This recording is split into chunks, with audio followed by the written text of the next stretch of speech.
Welcome, Crest PIs. Depending on which part of the world from which you're participating in this first virtual HBCU-UP Crest PI conference, I'm going to say good afternoon or good morning. This is an exciting time for Crest institutions. The fact that should not be lost on you that President Biden has nominated Michael Reagan, an alumnus of one of our Crest institutions, North Carolina A&T, as the next administrator of the Environmental Protection Agency. The work you do is important. Since 1987, NSF has made 93 Crest Centers and 47 HBCU Rise Awards. From Hawaii to Puerto Rico, you are the institutions that provide STEM leadership. You cover topics such as composites, to sustainability, to manufacturing, to forest restoration, to water and environment, to bioenergy, to additive processing. You do it. You get the job done. Though we miss seeing you in person, we hope to provide valuable program information and networking opportunities over the next 2 days. On behalf of the Crest team of Victor Santiago, Marilyn Suter, Nikki Gass, and myself, Emmanuel Waddell, welcome. We look forward to seeing you in the business meeting at 2:45 Eastern Time. Now I'm going to turn the screen over to Dr. Carlita Page Anderson.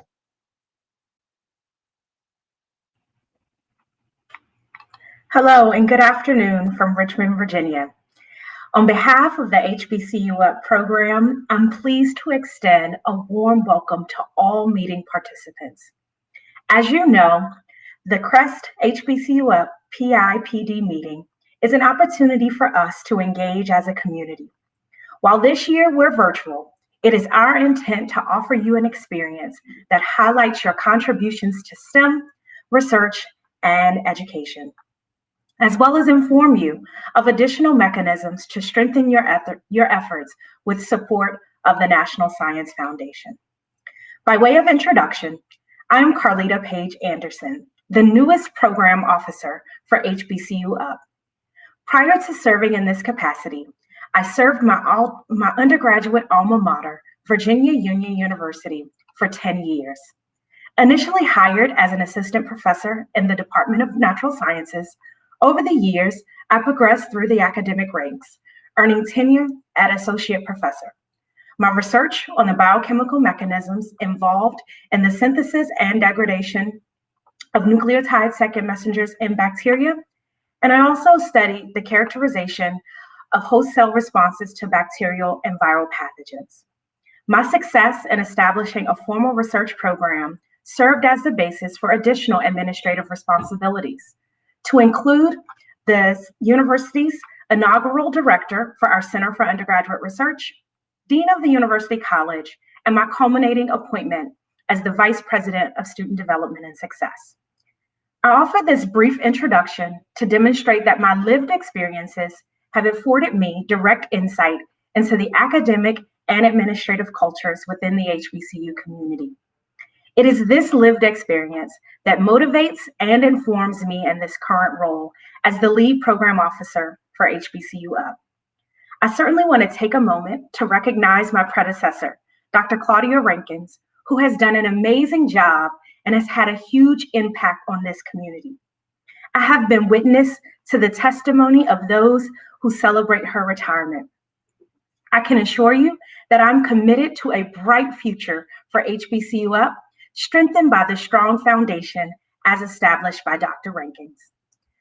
I'm thrilled now to work on behalf of all HBCUs, and I'm excited to have HBCUs on the national stage as represented by our Vice President, Kamala Harris. I look forward to growing with you and working for you.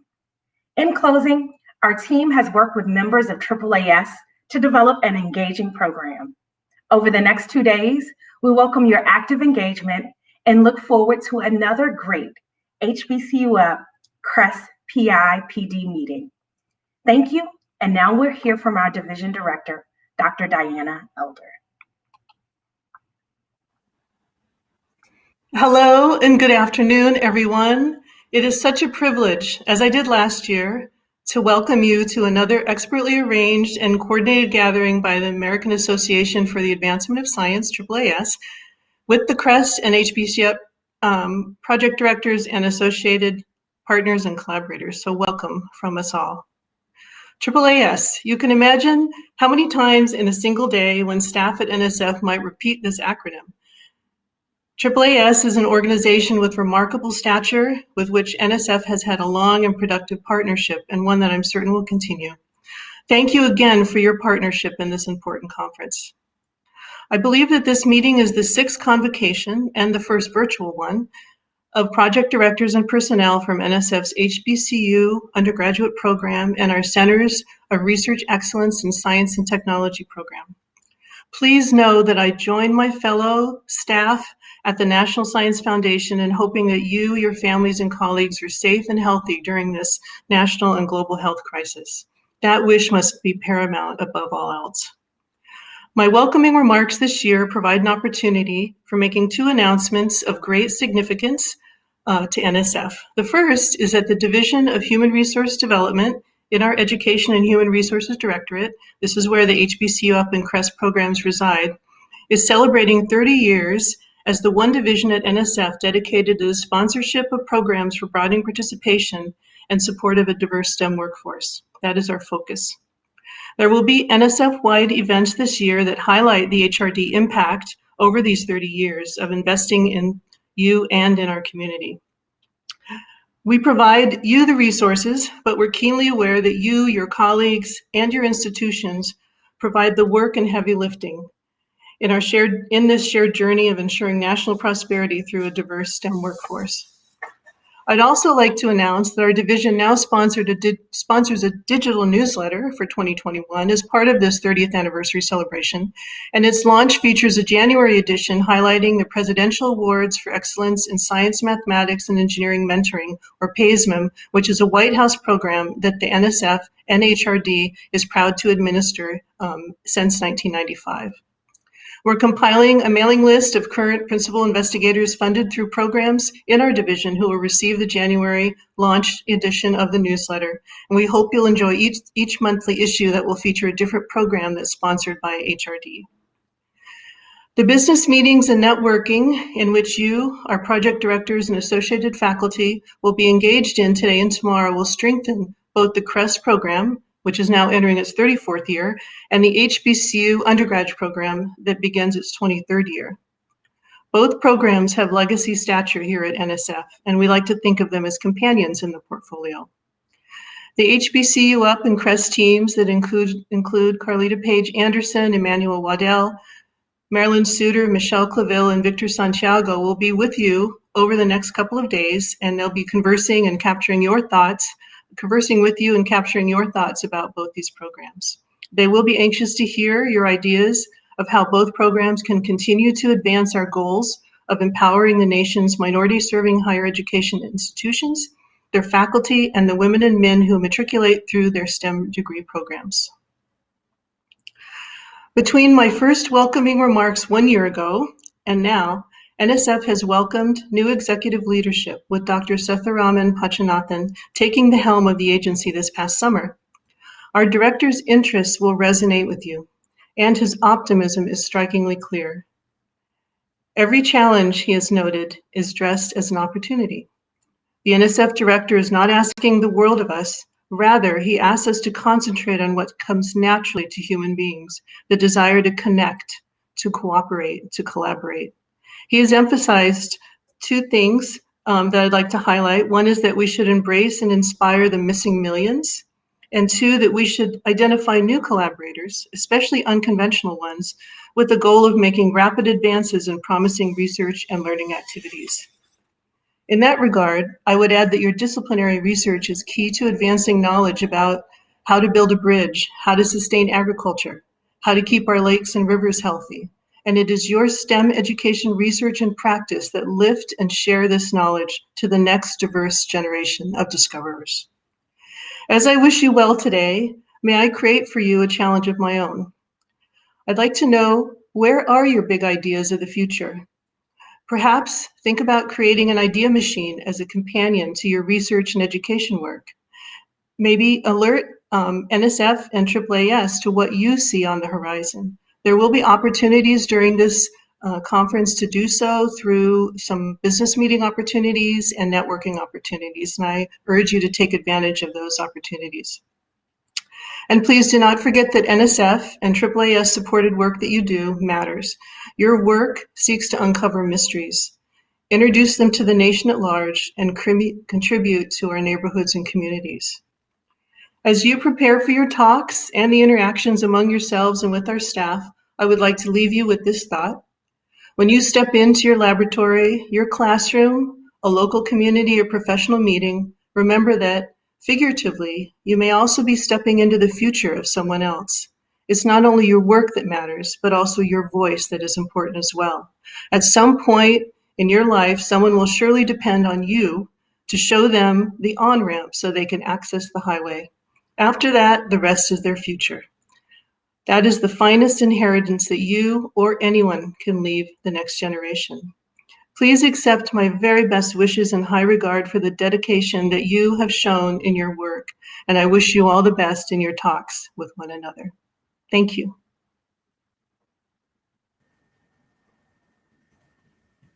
Good afternoon, everyone. On behalf of the National Science Foundation, I am so pleased to welcome you also to the 2021 virtual HBCU-UP and CREST PIPD meeting. This conference provides a great opportunity to share your exciting work, to advance collaborative efforts, and to discuss strategies and best practices about preparing the next generation of STEM professionals. Let me start by saying the NSF teams managing HBCU-UP and CREST are to be commended for their leadership and commitment to ensuring that the STEM enterprise reflects the diversity of our nation.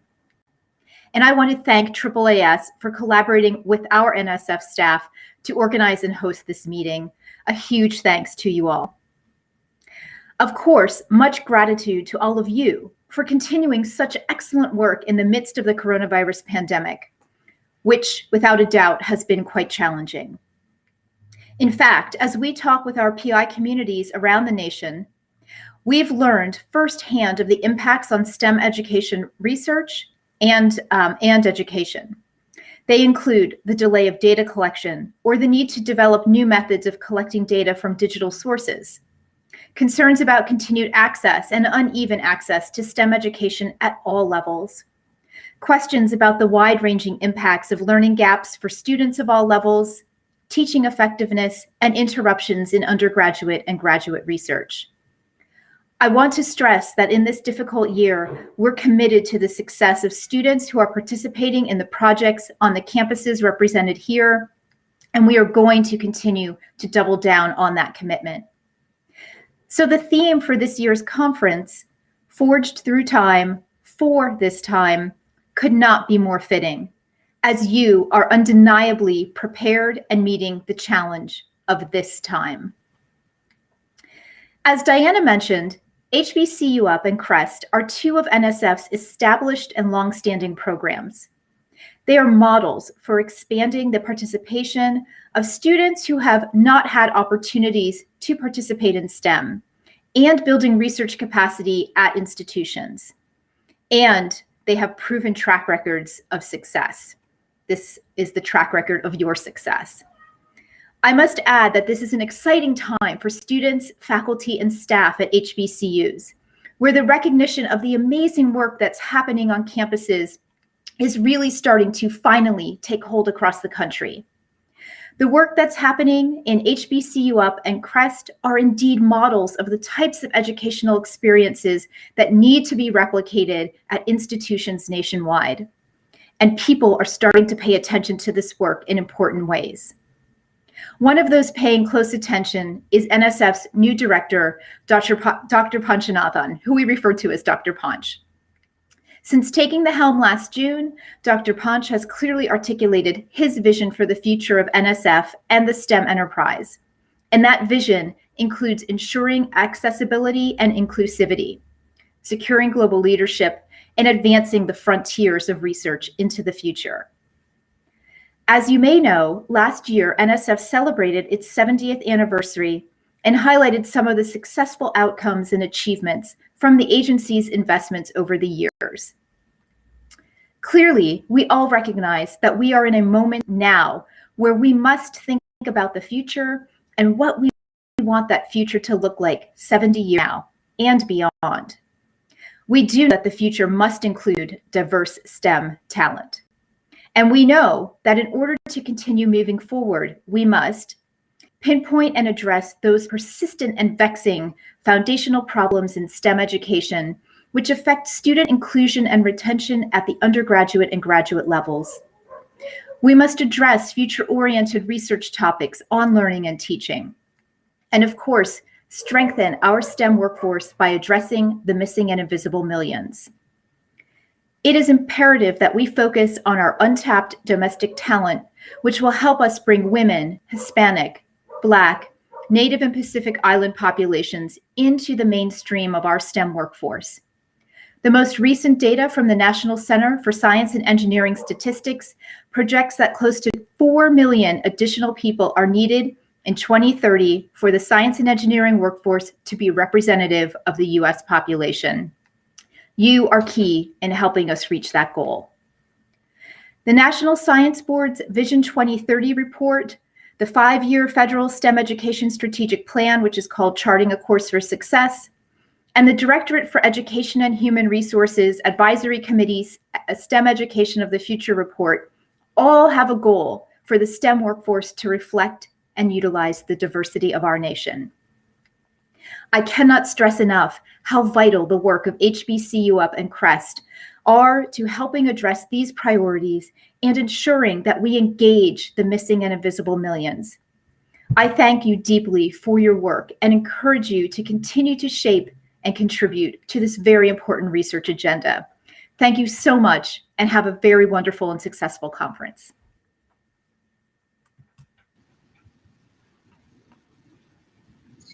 Good afternoon and welcome. My name is Iris Wagstaff and I am a STEM program director at AAAS, and I'm also the lead for the HBCU-UP CREST PIPD meeting. And I am here to give the charge for the day. So next, we'll have an introduction of the speaker by Dr. Michelle Claville from NSF. And following our keynote presentation by Dr. Cassandra Newby-Alexander and Q&A, we'll have a short break from 2:30 to 2:45 p.m. And then from 2:45 to 4:45 p.m., we will have our concurrent business meetings. And we will end the day with our PI video presentations from 4:45 to 5:45 p.m. So please don't forget to share about this meeting on social media using our hashtag #VirtualHBCU-UpCrest, and have a great rest of the day and enjoy the meeting.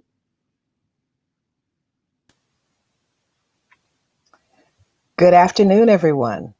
I'm Michelle Claville, and as you know, I'm one of the 3 program officers in the Historically Black Colleges and Universities undergraduate program, otherwise known as HBCU-UP. The theme for this year's HBCU-UP CREST Joint PI meeting, Forged Through Time for This Time, was inspired by a year which will no doubt go down in infamy, the year 2020. Among other things, last year caused many of us to do some reflecting, possibly about the former Spanish flu pandemic of the early 1900s, or Jim Crow, or the civil rights movement of the 1960s, or even some other deeply personal event or experience that challenged us, yet transformed us into our greater selves. Well, we in the Division of Human Resource Development, or HRD, at the National Science Foundation are no different from you.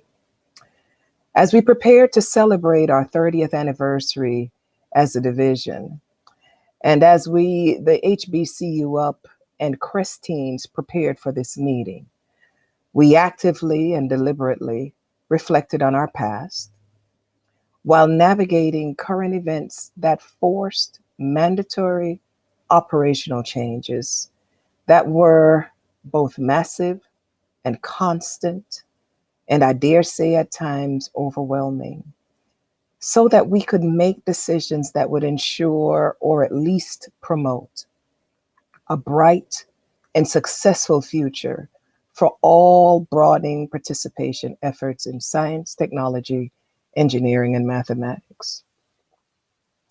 This year's meeting will begin with us taking a walk down, I'm going to say, history lane, so that we can remember how far we've come and what we've come through. Remember why we do what we do. It is for this reason that we've invited Dr. Cassandra Newby Alexander to help us lay the foundation for this year's HBCU-UP CREST PI meeting. Dr. Newby Alexander is a historian who is also the Dean of the College of Liberal Arts at Norfolk State University. She has authored numerous publications, spoken at many notable events, and has been featured in a variety of high-profile venues, including C-SPAN. To learn more about her accomplishments, I strongly encourage you to view her biosketch in our online program.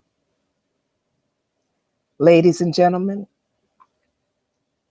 you're about to experience a history lesson that will not only inform you, but inspire you.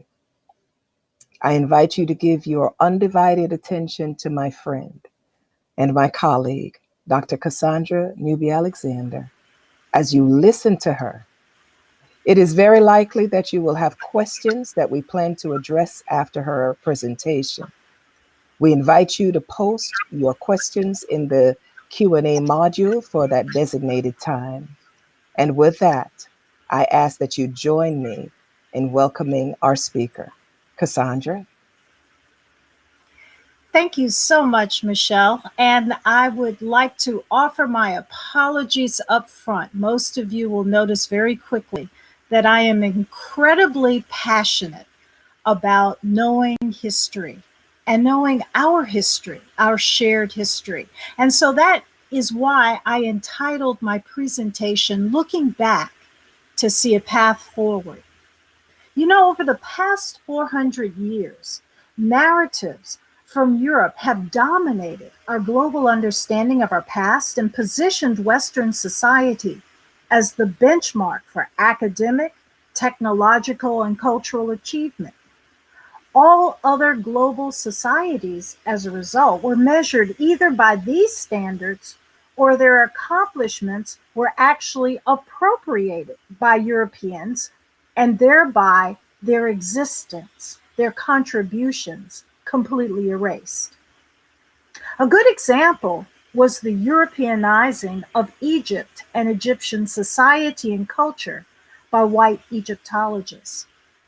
These historical silences have skewed our perspective of the past, erasing people of color and supplanting it with false narratives. One of the first organized efforts to redress these omissions began in 1926, when historian Carter G. Woodson and scholars at Howard University and other historically Black colleges and universities, of course, HBCUs, devised a plan to promote and disseminate Black history to the general public through a national celebration called Negro History Week. Woodson's original intent was that this celebration would continue until Black history was fully integrated into America's story. Yet, 85 years after the birth of that dream, the standard Western narrative, whether from Europe or the Americas, continues to cling to the master narrative, which only focuses on the activities and accomplishments of people of European descent as the only architects of society, culture, and science. Indeed, historian Ronald Takaki observed in his book, The Other Mirror, that the master narrative is this familiar story that America was settled by European immigrants, and that Americans are either white or of European ancestry, and everyone else is simply a visitor. So you may ask, in a discussion about African American participation in America's scientific and technological advancements, I'm referencing history and this historic racism. Historical narratives both frame perspective and assesses the value and relevance of fact and data. The foundation of all historic narrative is a theory or hypothesis that governs the tone of that narrative and how the story is told. In Western society, racism long has been a strong determiner as to what stories should be told, because the values underlying those narratives have sought to silence any accomplishments by especially Blacks, because it did not support the theory of the inherent inferiority of those whom European society was enslaving or subjugating. So rather than discuss the many ethnicities and nation states on the continent of Africa, Europeans simply described the continent as, quote, dark, meaning it was an unknown entity without civilization, technology, wealth, or even relevance. Even today, most in the news media or in political leadership positions refer to the continent, not the countries on the second largest continent in the world, dismissing these societies as inferior, war-torn, or simply irrelevant. To include people of African descent among the accomplished and the brilliant would subject these long-held cultural beliefs to scrutiny.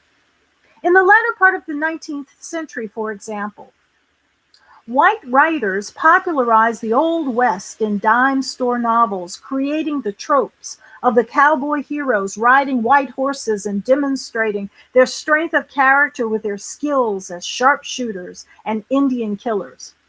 Most are unaware that these iconic images that would later appear in celluloid on the screens in theaters were based on real-life African American cowboys, such as Bass Reeves, who actually was the inspiration behind the story of the Lone Ranger. Reeves was a U.S. Marshal beginning in 1875 who oversaw the vast Oklahoma Territory before it became a state. And while there were many marshals who were killed in the line of duty, he was one who was not. In fact, he supposedly, and I should say reportedly, brought in over 3,000 outlaws and was never wounded. Another individual was Bill Pickett, a cowboy, a rodeo master, Wild West show performer, and even actor. He's the one who invented bulldogging, this popular rodeo maneuver in which the cowboy races on a horse behind a steer, ropes the steer, subdues it, flips it over, and of course immobilizes it completely by biting the upper lip.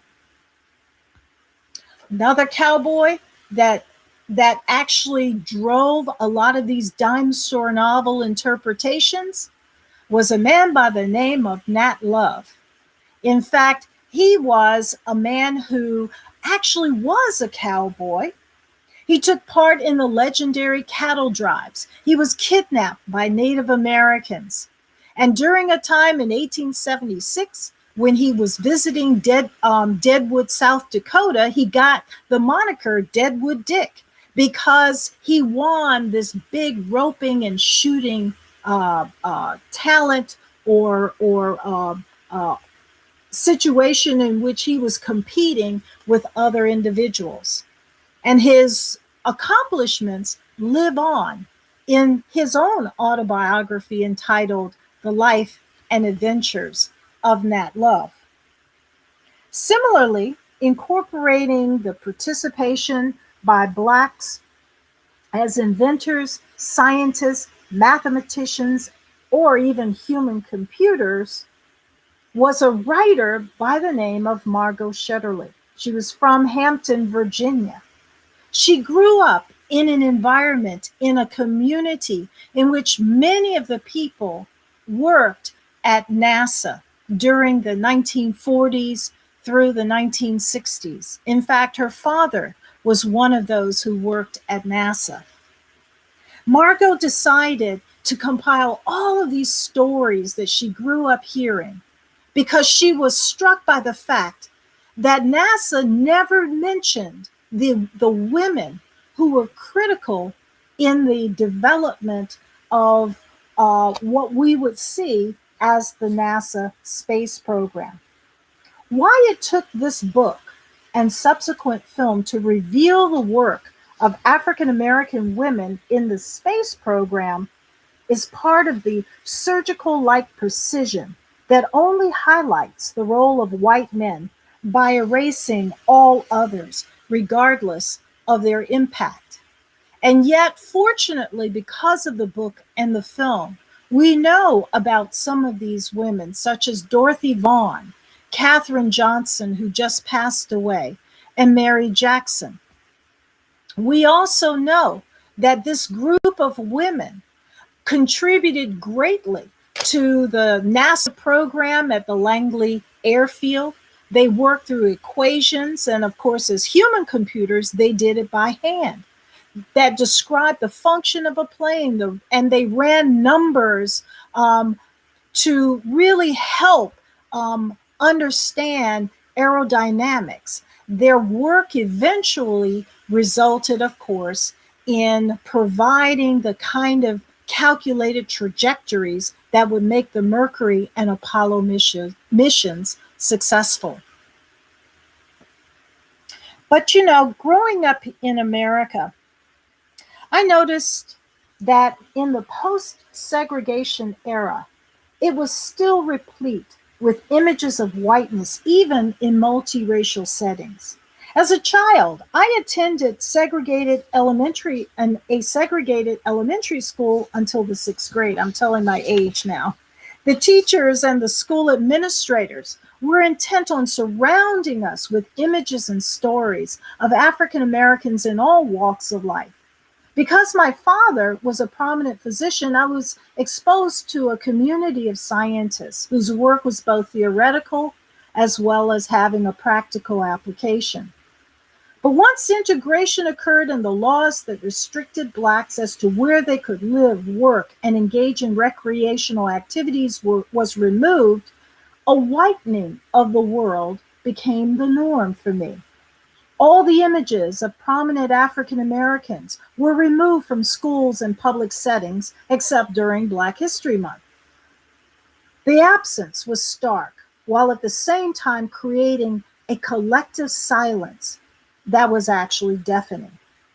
It's not difficult to believe that this absence of role models had an impact on Blacks entering the various scientific fields, either as practitioners or theoreticians.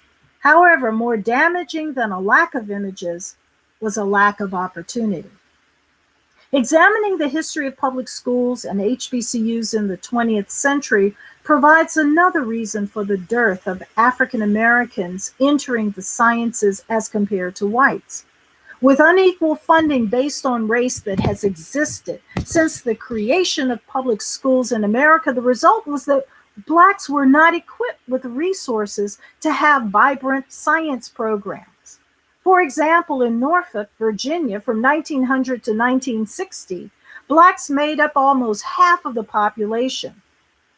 Yet, of the 4 high schools at that time, only 1 was designated for Blacks to attend. Moreover, the school received 1/3 of the funding that the 3 white high schools received, even though the tax base was equal to that of at least one of the white districts.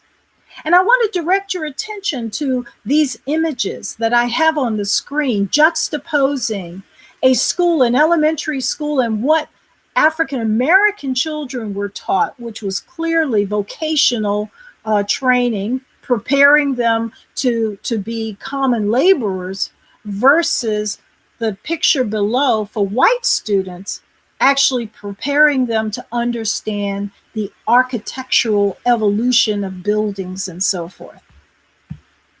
Another example, the school I spoke about in Norfolk was Booker T. Washington High School. There was one in Norfolk and there was one in Suffolk. And in juxtaposing these pictures, you can see at the top that this is actually one of the newer labs that was available to African American students. Very much different than the lab and the equipment that would be available to white students at the same level. Nevertheless, at HBCUs, there were efforts to bridge this gap between the lack of funding at the public school levels and bridging that gap to provide as much attention for African Americans at the college level. Howard University had the benefit of receiving federal funding, while places like Hampton Institute, later Hampton University, Fisk University, Lincoln University, and other private HBCUs, those schools struggled, often depending upon the largesse of donors to assist them. And as a result of this, they often had to cut their curricula so that the focus was on some kind of vocational training as opposed to training for the professions. And we see this in the juxtaposing of these images.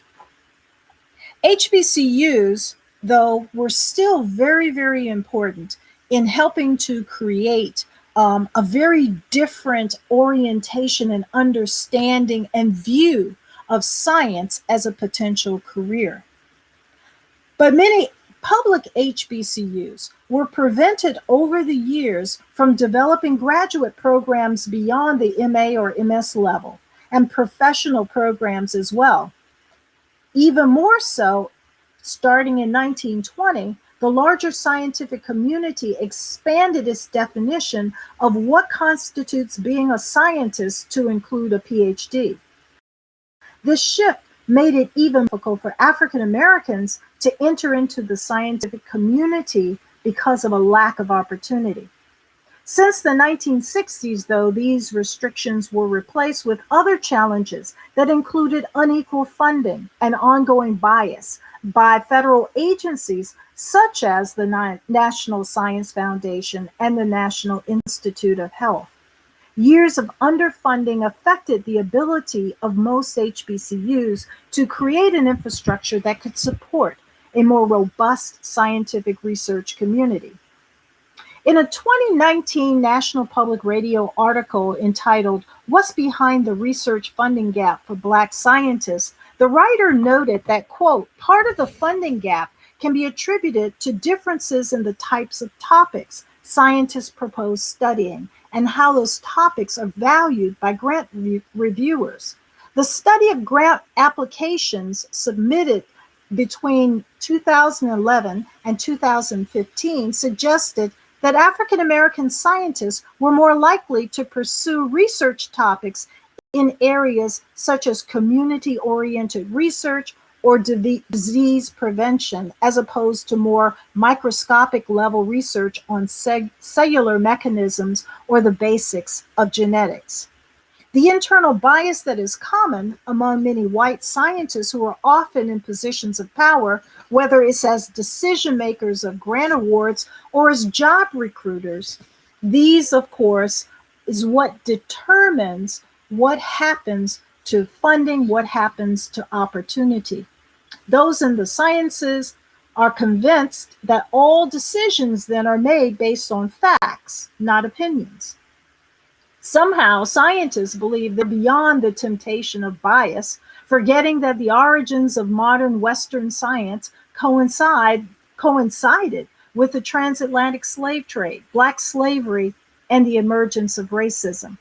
Writers and theoreticians in the sciences were actually the ones who created a racially rarefied environment for themselves, constructing justifications for notions of Black inferiority and enslavement. In his seminal work, The Black Image in the White Mind, historian George Frederickson observed that when white America chose to reassert white supremacy in the aftermath of the American Revolution, the result was a flurry of racist tomes under the guise of science. A plethora of theorists and scientists then emerged in the 19th century, armed with an arsenal of arguments promoting notions of Black inferiority. These writings made a case against Blacks based on their supposed failure to develop a civilized way of life in Africa. Africa, of course, was described as a scene of savagery, cannibalism, devil worship, and licentiousness. They also crafted a biological argument focused on the imagined physiological and anatomical differences between Blacks and whites. These arguments sought to provide evidence of the supposed mental and physical inferiority of Blacks.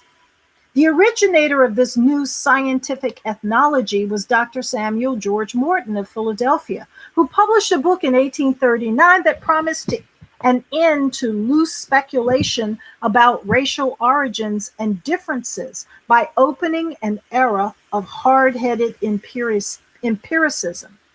Morton's Crania Americana was the result of years of collecting and examining human skulls to create theories about the differences between white, Black, and Indian skulls.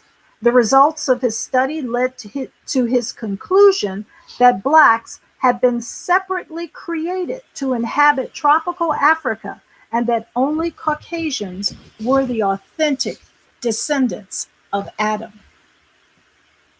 Following this line of reasoning was Dr. Samuel Cartwright, who wrote that it was more difficult to mistreat Blacks than to overwork them. He opined in a medical journal article that Blacks were actually closer to the canine species.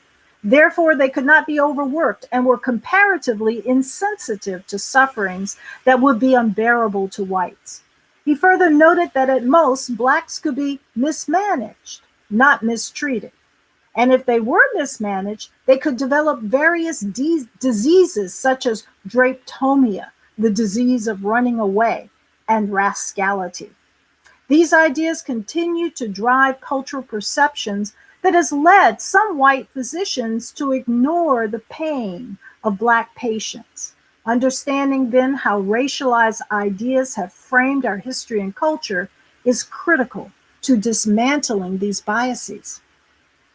In a 2011 Telegraph newspaper article entitled "Without History, We Have Only Ignorance," Jenny McCarthy observed that the pitiful irony is that it is children from poorer and often more dysfunctional backgrounds that have the greatest need and thirst for history.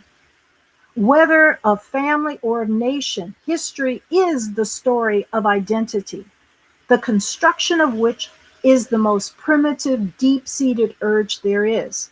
If you cannot articulate where you came from or what you believe in, and are given few intellectual or emotional tools with which to do so, you are fated to become the most unstable, combustible human material of all. So the first step in moving beyond racism and racialism that dominates almost every aspect of American society is to acknowledge its existence by studying the origins of institutions and how the legacies of inequality and bias are still present.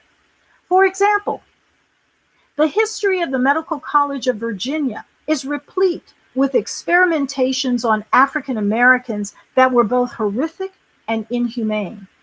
At the same time, the medical school benefited from these discoveries that were born from these experiments with techniques developed for safe amputations, cesarean sections, and surgeries of all kinds. So why is the story of African Americans, especially in the field of science, erased from our history?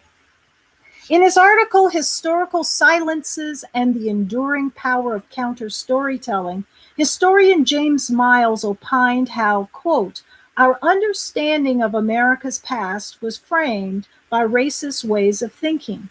It was ingrained in the American historical landscape and perpetuated through its educational system. That is why it is imperative to identify the historical silences with discussions offering transformative remedies. A place to begin the remedies is in the textbook industry.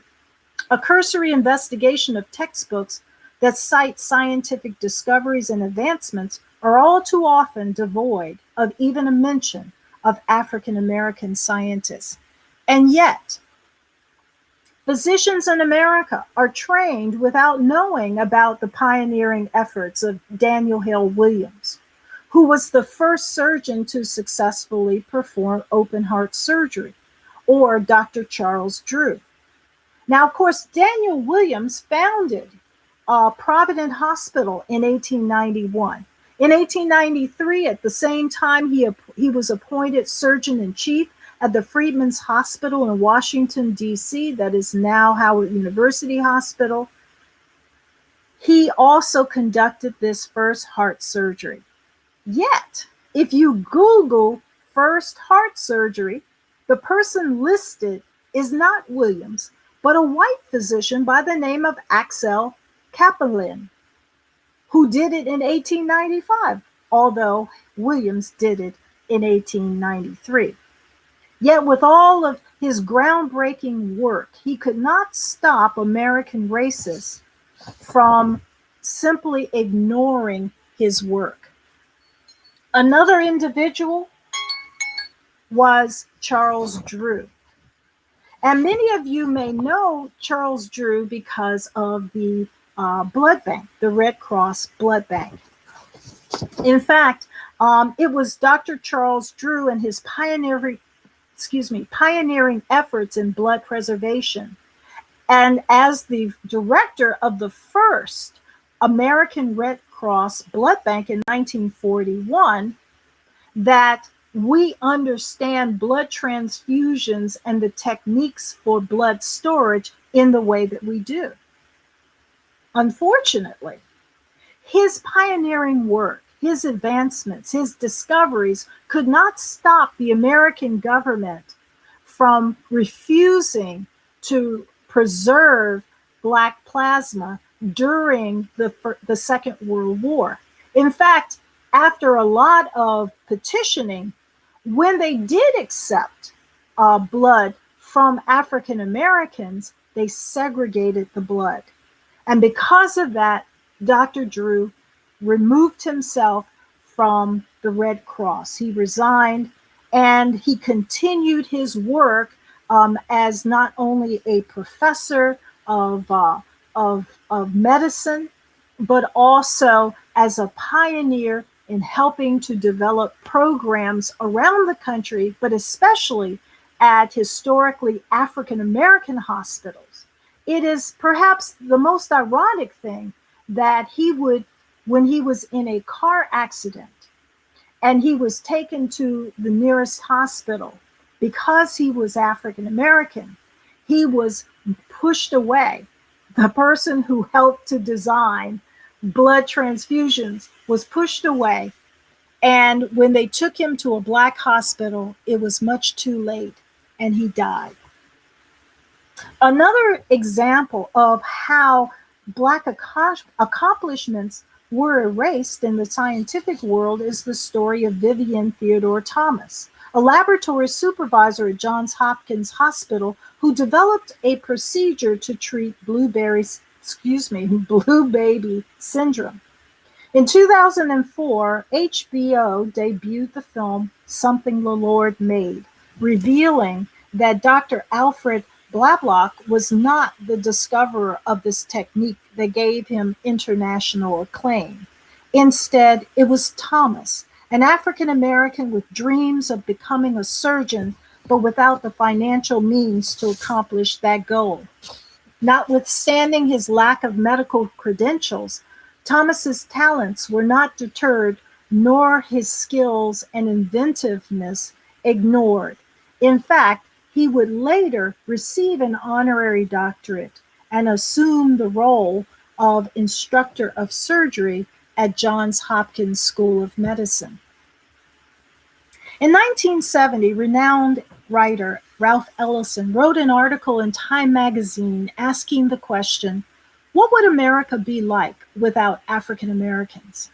Would America, according to Ellison, be the leading nation without the countless pioneers in science, such as Lewis Latimer, whose parents escaped from slavery in 1842? They actually escaped from Norfolk.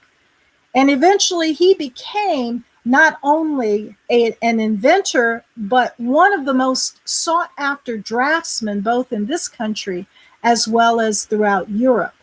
He eventually, of course, worked with all of the great inventors, including Thomas Edison and Alexander Graham Bell. And we know him especially for his discovery of the important filament that made the incandescent light bulb work. Another individual was George Washington Carver. He was the foremost botanist and inventor.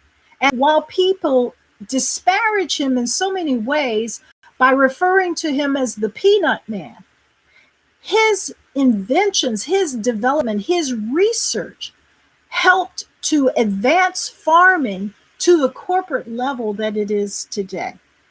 He was so recognized were his inventions that he was made a member of the British Royal Society of Arts, advising leaders throughout the world, including America's own president, Teddy Roosevelt.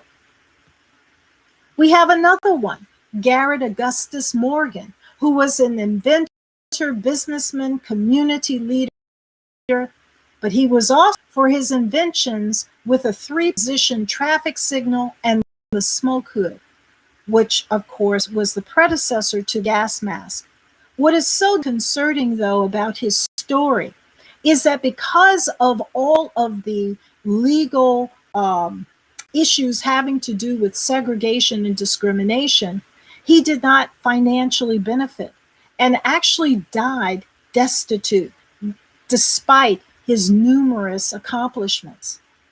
We know though that another inventor, Madam C.J. Walker, who's known as an entrepreneur, activist, a philanthropist, was actually also an inventor who marketed a line of cosmetics for African American women, as well as white women purchased. So much so that she became a millionaire by the time she died. In fact, she was considered the wealthiest African American businesswoman in the world at the time of her death. Then we have another one, Granville Taylor Woods, who was an inventor who had over 60 patents that included an egg incubator, automatic brake, safety circuits, so forth and so on. One of the most notable inventions was this device called the synchronous multiplex railway telegraph. It was a variation that relied on ambient static electricity.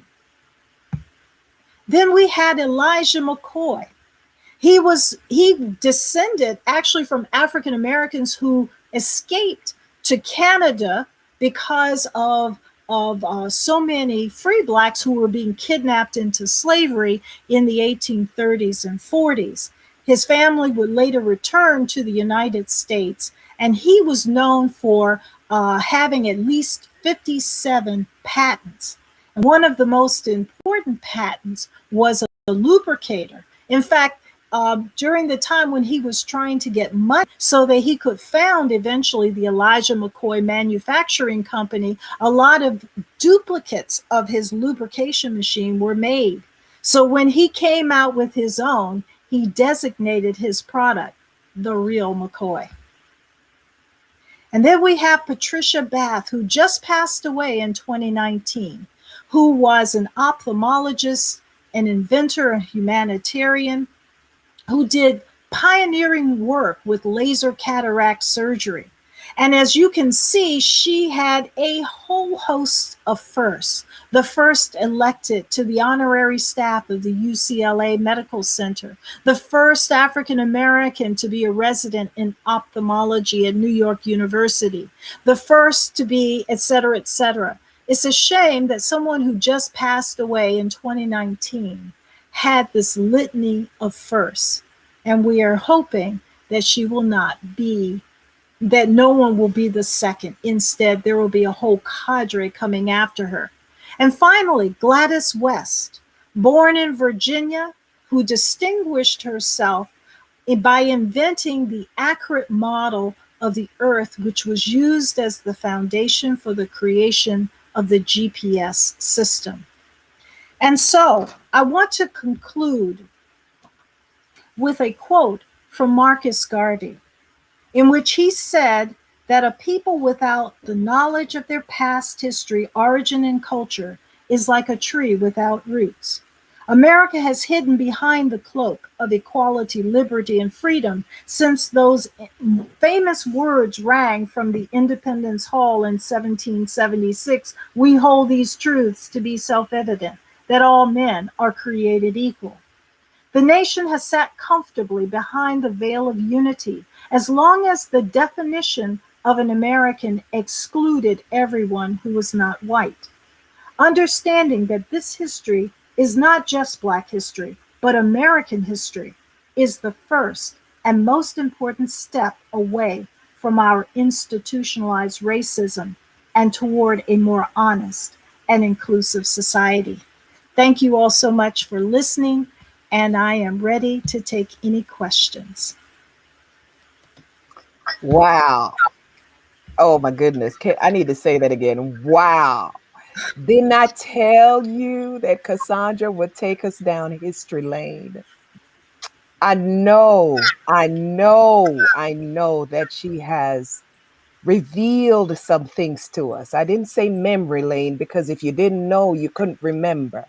So I said history lane deliberately so that you would hear all of the things that we did not know, and maybe it was not intended for us to know.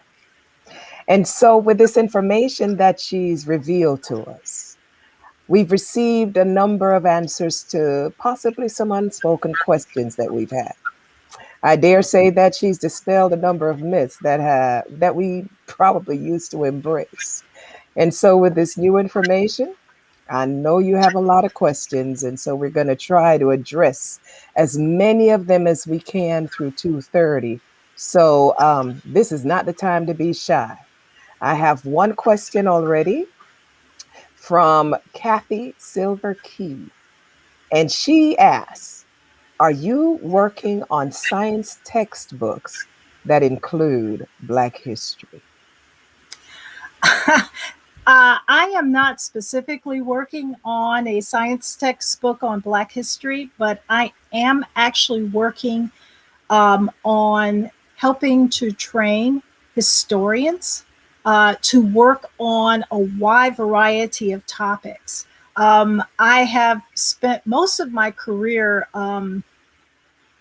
revealing the history of African Americans in the Commonwealth of Virginia and beyond. And that in and of itself is enough to keep one person busy for a lifetime. I guess in revealing a lot of history of African Americans, because I actually pointed out a number of people in my presentation who were from Virginia, what I'm hoping to do is to lay the foundation so that those who will do a textbook that really is a science history textbook will incorporate some of these findings into their work. Along those lines, I think you've kind of opened the door for my next question to you. Would you be open to working with some of our STEM practitioners to, let's say, enhance or provide more accurate editions of our science textbooks? Absolutely. In fact, I finished up this past summer my work as one of the co-chairs for Virginia's Commission on African American History Education. And one of the things that we did was we helped them to develop a course that would be mandatory eventually in the Commonwealth of Virginia for all students to take on African American history. And a lot of the resources that we identified will be part of this course. It will be a course offered virtually. And so I'm excited to provide anybody with information that will help us to break through these ceilings of dishonesty and stereotypes, so that we can begin to really look at who we are, not only as a people, but as a society, and recognizing the importance of everyone and all of their contributions in society, but also acknowledging that everyone's experience has been different. And so we have this notion that equality means that we're all starting at the same space, the same spot, and we're not. Because of long-standing racism, inequality, we're not starting at the same space. We're not starting with the same amount of resources. And so America really has a long way to go to redress past wrongs. We haven't even started redressing past wrongs so that we can begin to be at that same place where we can talk about equality. Right now, where the conversation is really about equity, not equality. Beautiful. I have a question from my colleague, Carlita Page Anderson, and her question is, have you established any collaborations with STEM faculty to develop new curriculum to highlight Blacks in STEM, possibly as a strategy for broadening participation? I'm glad you asked that question, because we're actually currently developing a program in African American studies. And I've always envisioned programs like that to be multidisciplinary, not just interdisciplinary within the field of humanities and social sciences, but including the sciences. And just on a personal note, I was a very strange child. Growing up, my father had all these medical journals that intrigued me. And starting at about the age of 5, I started reading those journals. I had no idea what I was actually reading, but I read them. And I learned from that the human mind, especially the mind of a child, is really not limited by their vocabulary. Children absorb everything just like a sponge. And what ends up happening is that when their vocabulary catches up with their knowledge, then they begin to have a comprehension, an expansive comprehension that is actually beyond what they've been taught. And that was certainly the case with me. When I was in junior high school, I knew about psychosomatic illnesses. I knew that China was the pioneer in reattachment of limbs, because these were things in the medical journal. I have forgotten where I got the information, but I remembered the information. And so I think it's really important that we stop putting people in silos and thinking that STEM education or history education is a linear pathway. People learn through a variety of pathways, and those pathways may take them to an area that perhaps they weren't expecting. I think of some of the jazz musicians who were famous. Some of them actually majored in mathematics or physics before they went on to become renowned jazz artists. the reason they became jazz artists was not because they weren't successful in their science fields. It's just that their passion was music, but they used science and mathematics as they performed it with their musical instruments. And so I think it's important that we have a broader base of exposure to our educational system and world. And that's why incorporating computer science and coding, incorporating biology and chemistry and physics into understanding African American history is critical.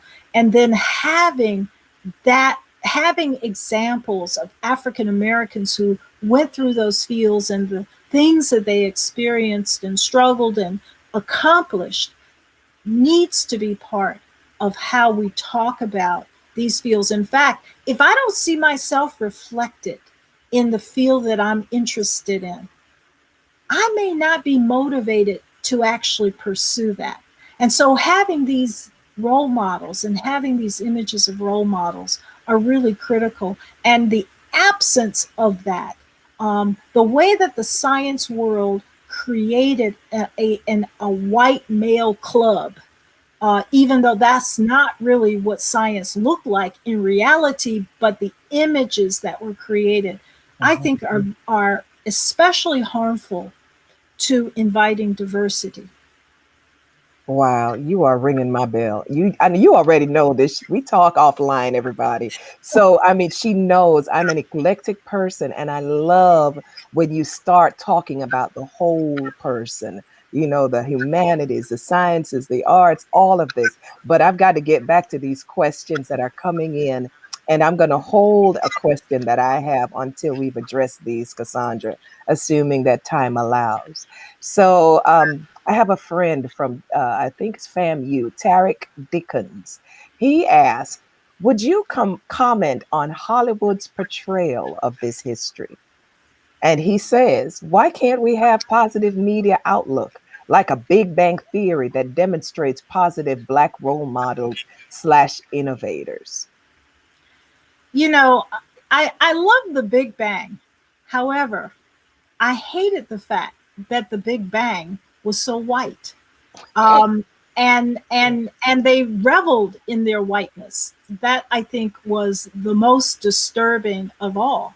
And they were actually speaking to a specific constituency, even though their humor pulled everyone in. But the constituency that they were talking to was very specific, very monolithic, and very homogeneous. But that's not really characteristic of the world that we live in and the diversity that's there. It's just characteristic of what I call this rarefied environment that some white males create in the science world, and they actually restrict that world to be only white with one person maybe that they accept in it. So in that case, in that situation, they were actually pretty accurate. Oh, you're the diversity, speaking of the character of Raj. And so I really think that in order to change the way that Hollywood reflects life, you have to have more voices. And that's why more filmmakers and capital behind what they're doing is so critical. There's a film that was made about Bass Reeves, and you can actually find that film online. It didn't really make it into the theaters for distribution, but it is a very accurate film that was done, or interpretation that was done about his life. And so really you need the dollars behind these more independent filmmakers, because Hollywood was created essentially to project a very specific image. And the reason why there were so many Jews who were part of Hollywood is because they were the ones who created Hollywood, and they were creating the image that Jewish people in America were actually white. And they popularized these ideas by showcasing them as Protestants, or not as those following the Jewish religion. And in fact, Goldwyn and Meyer's children didn't even know they were Jewish, because they were brought up in this almost false world that you couldn't really see the difference between the movie world and their life, because the film was really a depiction of what they wanted their world to be. And so you can't go into an institution that's well over 100 years old that had that as the foundational objective and change that. You have to come from different sides and come at it with your own institution and your own infrastructure to send out a very different message. So thanks, Cassandra. Here's another question from another friend of mine. Her name is Yolanda Youngblood, and she said, this is very important work. Has anyone reached out to you regarding minority recruitment programs for science? Just a little bit. I have kind of railed against the STEM only approach, because, for example, we have a number of students who major in interdisciplinary studies who go into cybersecurity. And on a personal note, I have a nephew who was actually a business major, then went to law school, but his love was coding. And his love of coding resulted eventually in him getting an internship at Microsoft, and he's now working at Microsoft. And so I believe that people come at fields through different pathways, and we should have a flexible enough curricula that we can allow that. When I was in graduate school, one of the master's students wanted to just get a master's in history, and then he went on to medical school. And in fact, a lot of physicians that I've known over the years, once they retire, they become amateur historians. They love the field of history and devote a lot of attention to it. And so people's pathways are really governed by a multiplicity of things. Some of it is money, but the thing that sticks the most is your passion. And your passion is not monolithic. It's not on this linear single dimension. I have an interest, as you can tell, in a wide variety of things, from science to history to psychology, sociology, anthropology. And I've taken courses in all of these different areas and have invested a lot of time in reading those different areas. And it helps to inform me as a historian. And so I just think it's very important to recruit students from all different avenues. And when you do, you will find that you will get more students than you anticipated, because the passion is there as opposed to just the curricula.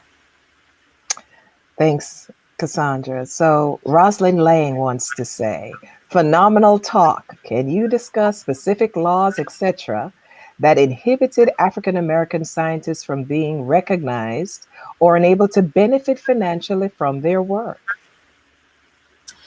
For a long time, and there have been a number of articles written about the music industry and how African-American musicians were unable to actually copyright their work.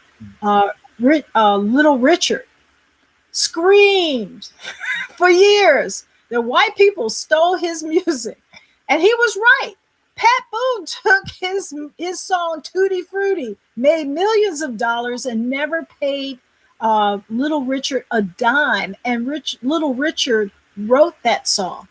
And it was because the law actually restricted African Americans from being able to copyright that. And even though there were African Americans in the late 19th and early 20th centuries that could patent their work, patenting your work and copyrighting your work are two entirely different things. And so a lot of times you had companies that bought up patents and you had no control over your patent. And the law allowed them to buy up a patent and copyright it and pay you nothing for that. In fact, when we would see some of these inventors like Thomas Edison and Alexander Bell create their infrastructures and their industries, they were some of the perpetrators behind it. It's not new that some of these captains of industries were actually the writers of laws that specifically benefited them. We know, for example, in the 1980s, that many of these healthcare corporations that we know of today, especially Centera and Optima and so forth, they actually wrote a lot of the Medicaid and Medicare laws that governed what kinds of benefits they could get versus the smaller hospitals. And that drove a lot of the smaller hospitals out of business. And similarly, it was in the, like I said, the latter part of the 19th, early 20th century that we would see the patent and copyright laws limit those copyrights to either white only, or they would require so much money that it was usually beyond an individual's ability, unless they were a millionaire, to actually purchase that copyright or control their patent. And it wasn't until the 1960s, with the Civil Rights Act of 1964, that we would begin to see those laws struck down, and African Americans were now able to reach they were enabled to get those copyrights that they were not able to get prior to that time. Thank you, Cassandra. So another friend, Orlando Taylor, he asks, could you comment on the role of HBCUs in preparing some of the various scientists that you cited? Well, you know, even today, HBCUs are the primary educators of African American scientists. Just about all of the people that I mentioned either were connected to an HBCU, they worked there, or they were educated by an HBCU. And so you had just a long list of individuals who had some connections. Now, of course, there were a lot of people who were uneducated at the college level, who read, and it's like reading for the law. You're not a college educated lawyer. You read for the law, meaning you interned or apprenticed under an attorney. And so a lot of those early scientists, especially in the 19th and early 20th centuries, came through by essentially apprenticing as a scientist. Many of them had an innate ability, and it's almost frightening to think, if they had had the education, what more they could have accomplished. But it wouldn't really be until you would see in the 19-teens and 20s, with a lot of medical schools and some graduate schools and professional schools at a few of the HBCUs. You know, most were not able to have them. In fact, Shaw University had Leonard Medical School, but it had to close about in 1915, 1916, around that time period, because the Medical School Association that was dominated by white medical schools put certain requirements that made it financially unfeasible for many of the HBCUs to continue to have these medical schools, even though the medical schools rolled out hundreds and hundreds of African American physicians and scientists. Howard University was one of the few. You had Meharry that was connected with Fisk University. You had Xavier in Louisiana. So you could count the number of schools that had the financial resources to produce these physicians. People who went to places like Lincoln University, Virginia State University, and so forth, many of those individuals ended up going to Howard for graduate or professional school, or Meharry, or some of these other places. Only a handful were able to go to some of the white majority institutions like Northwestern University or Harvard, or some of the others. Most, though, were limited to going to the handful of HBCUs that had those kinds of programs. Wow, thanks again, Cassandra. I have one more question I believe we have time for. And this one comes to us from R. Vincent Findlay. And it says, what resources would you suggest for undergraduate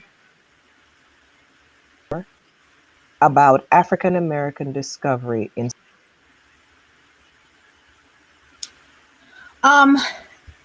There are some collected books that that highlight, especially for young readers, this information about African Americans. But I would say that some of your textbooks that focus on African American history are some of your best. You always have to go to John Hope Franklin's incredible work, From Slavery to Freedom, originally published in 1945, I believe. It's gone through so many iterations. I have forgotten what edition they're in right now, but they recently came out with one that was added to by Evelyn Higginbotham. Another one is The African American Odyssey by Darlene Clark Hine. Because what these books do is they incorporate the story of some of these individuals into the larger story of the world in which they emerged. And they talk about some of the very early, more colonial discoveries that were not actually the actual person was not mentioned, but we know, for example, that the cotton gin, even though it's attributed to a white inventor, the story tells you that he copied it from an African American who probably created that particular machine. So those are just a few of the books. Another one is Freedom on My Mind by Claiborne.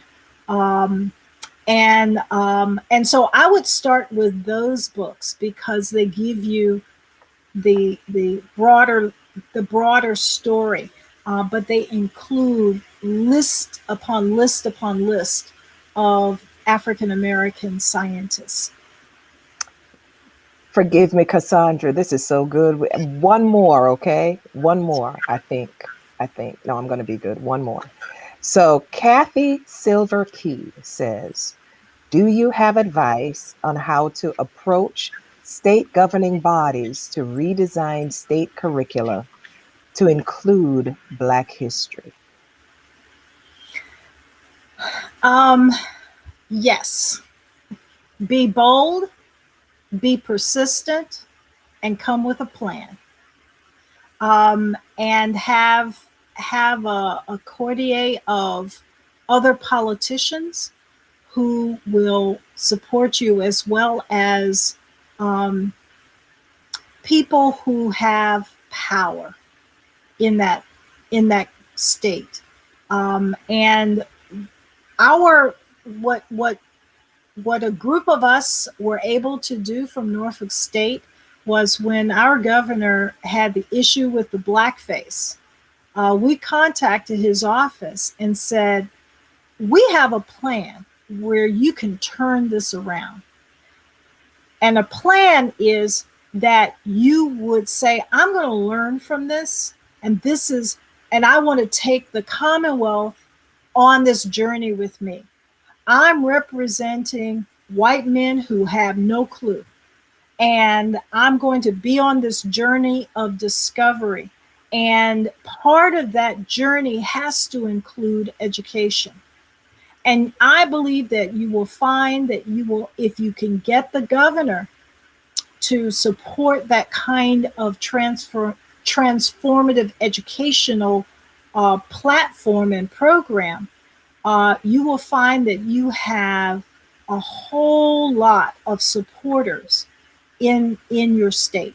And I saw that we have had scholars, teachers, community leaders, and advocates, business leaders all around the state who have embraced our efforts. And some of the ones who've embraced it the most are students.